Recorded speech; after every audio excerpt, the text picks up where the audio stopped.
Hello, and welcome to the latest edition in the Tegusonly video series.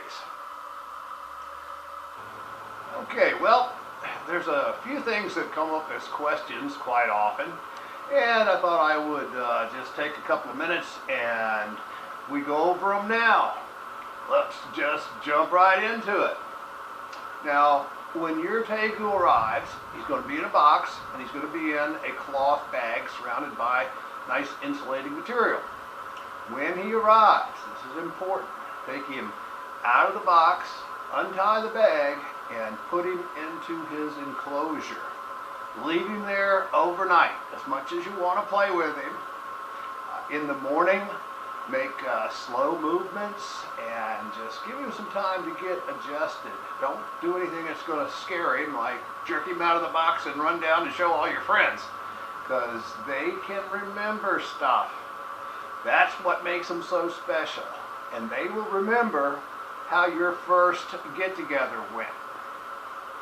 One of the factors that makes things go easier is if you can keep the temperature in the room, i.e. his body temperature, somewhere in the 70s, then he will be a lot more calm and easier to handle. Now, one thing to consider is the temperature in your enclosure, the overall temperature. If you have too much heat, then his body temperature is always going to be high, and he's going to be a different personality. When they're cooler, they just calm and easy.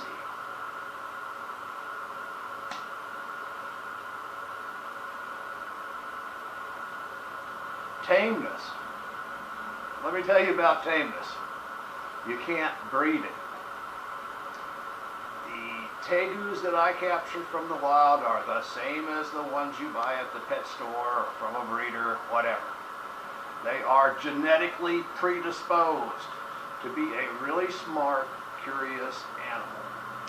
Now, I don't say my Tegus are puppy dog tame, because how would I feel if I send you one, you think he's puppy dog tame, and hand it off to your 4-year-old, and he does something that Tegu doesn't like and gets bit.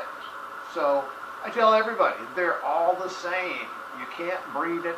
And it all starts when the Tegu arrives at your house. You're going to be the first one to spend quality time with it. It's you that he will imprint on.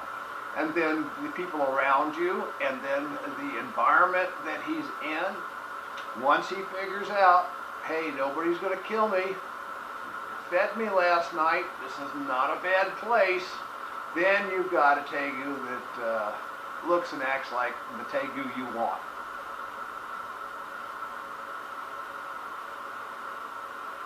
Sex. Let's talk about sex. There's a couple of different ways to sex Tegus. One is with a Tegu that is probably 2 foot plus. If it's a male, has small bumps on both sides of his vent that you can feel if you massage really gently. Boing, that's a male. And it's 100% male, no doubt. The females don't have that, and so it's easy to miscalculate one for the other, because not all the males grow these at the same time.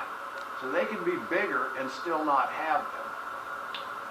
Other way to sex a Tegu is to probe them, and I do not do that to my Tegus. Probing is basically like another way to sex them is to probe them, and I do not do that to my Tegus. Basically, it involves sticking a metal pole up its ass and see how far it goes in. If it goes in a little farther, it's a male. Not as far, it's a female. But in the meantime, what do you think that Tegu's got to say about this? It really takes 2 people to do it, and the entire time that Tegu is fighting you just as hard as he can with every muscle in his body. So that procedure is not 100%, and it involves a risk to the Tegu. So I don't do it. If If you want a larger tegu, I can certainly send you a sexed male or a sexed female. But be careful with anybody that says they can sex hatchlings and whatnot. I mean, you can't. It's a best guess, and you won't find out for a year or so. And what are you going to do then? Shoot him? I mean, yeah. It's always best to ask questions and just think carefully about the answers. What should my enclosure be? Well, I say build the biggest enclosure you can build, square footage wise. You want to give it as much ground space as you can. They're not arboreal, so they don't really climb like, they lived in a tree. They're not aquatic, so they don't need a lot of water to hang out in. They're terrestrial. So basically they want to be on the ground, and it's nice for them to be able to get up a little bit and look around because they're curious. Same thing with the water. Occasionally I'll find one that really likes to lay in the water, but usually they'll get in the water, kind of go to the other side and get out.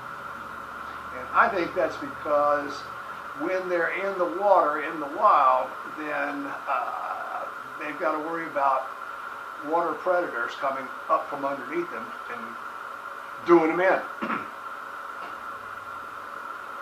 What's the best size tegu to get?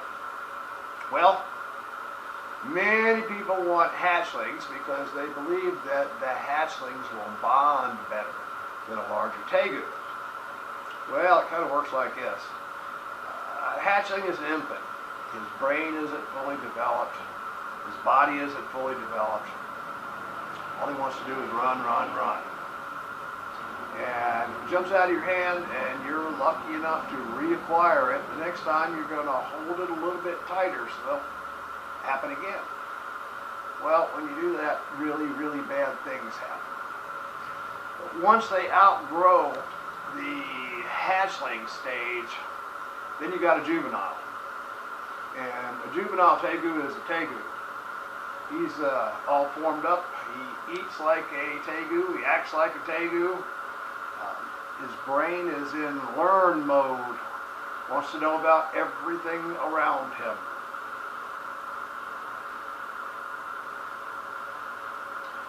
Food, well, comes to feeding.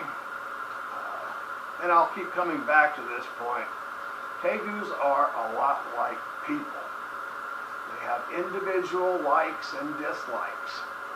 They have good days, they have bad days. Your tegu will pretty much tell you everything you need to know. All you have to do is learn to listen. Don't feed your tegu every day in the beginning. They're not designed to eat every day, they're opportunistic feeders. Feed them every other day or every third day.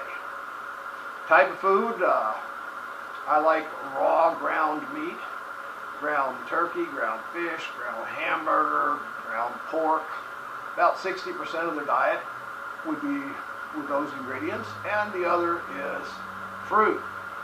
They really like mayonnaise and papayas, but not so much exotic necessary.